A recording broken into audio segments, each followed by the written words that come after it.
जुनी पेन्शन हा शब्द जरी जुना असला तरी मात्र यात रोज काही ना काही ट्विस्ट येत आहेत. जुनी पेन्शन लागू करण्यासाठी शिक्षकांनी गेल्या अनेक दिवसांचा लढा अखेर यशस्वी झाला. पण यात अनेक खुलासे समोर येत आहेत. त्यातीलच एक ज्याविषयी आपण या व्हिडिओतून माहिती घेऊयात. नमस्कार, मी प्रतीक्षा ननावरे भिंगारे आणि आपण पाहत आहात एजू वार्ता न्यूज. जुनी पेन्शन योजनेच्या मागणीतील नवीन ट्विस्ट विषयी जाणून घेण्यापूर्वी जुनी पेन्शन बंद केव्हा झाली, यासाठी कोणते शिक्षक पात्र आहेत, जुनी पेन्शन का आवश्यक आहे, याच विषयी सविस्तर जाणून घेऊयात. जुन्या पेन्शन योजनेच्या मागणीसाठी 2023 मध्ये महाराष्ट्रातील जवळपास 18 लाख सरकारी कर्मचारी बेमुदत संपावर गेले होते. यात मंत्रालय, नगरपालिका, जिल्हा कार्यालय, शिक्षक आणि शिक्षकेतर कर्मचाऱ्यांचा मोठ्या प्रमाणात समावेश होता. जुनी पेन्शन पूर्वलक्षी प्रभावाने लागू करावी ही या कर्मचाऱ्यांची प्रमुख मागणी होती. त्यानंतर 2005 पूर्वी निघालेल्या शासकीय जाहिरातींमधून नियुक्त झालेल्या कर्मचाऱ्यांना जुनी पेन्शन लागू करण्याचा महत्त्वपूर्ण निर्णय मंत्रिमंडळ बैठकीत घेण्यात आला आणि त्यानुसार पात्र शिक्षकांकडून प्रस्तावही मागवण्यात आले होते. मात्र सादर झालेल्या या प्रस्तावात मोठी तफावत असल्याचा धक्कादायक प्रकार समोर आलाय.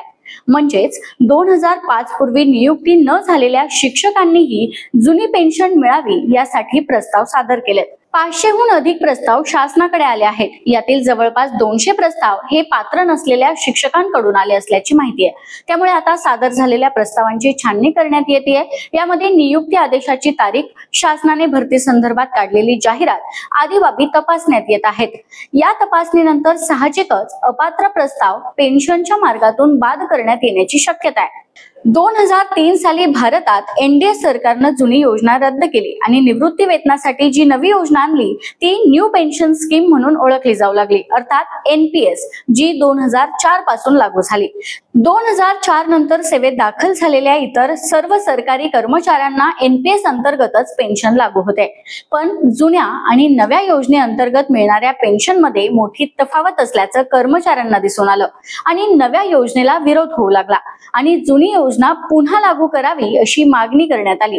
त्यासाठी शिक्षक संघटनांनी अनेक आंदोलने, उपोषणे करत शासनाचं लक्ष वेधून घेतलं आणि त्यांचा लढा अखेर यशस्वी झाला. जुनी पेन्शन का आवश्यक आहे हेही पाहूयात. शासकीय सेवेतून निवृत्त झाल्यानंतर अनेकांना उत्पन्नाचं दुसरं साधन नसतं. त्यामुळे घर भागवणं कठीण होतं आणि आर्थिक ताण येऊ शकतो. त्यामुळेच शासनाकडून कर्मचारी रिटायर झाल्यानंतर निवृत्ती वेतन दिलं जातं. मात्र ही योजना 2005 पासून बंद करण्यात आली. तर दुसरीकडे आता शासनाच्या जुनी पेन्शन लागू करण्याच्या या निर्णयामुळे अनेक शिक्षकांना फायदा होणार आहे हे निश्चित.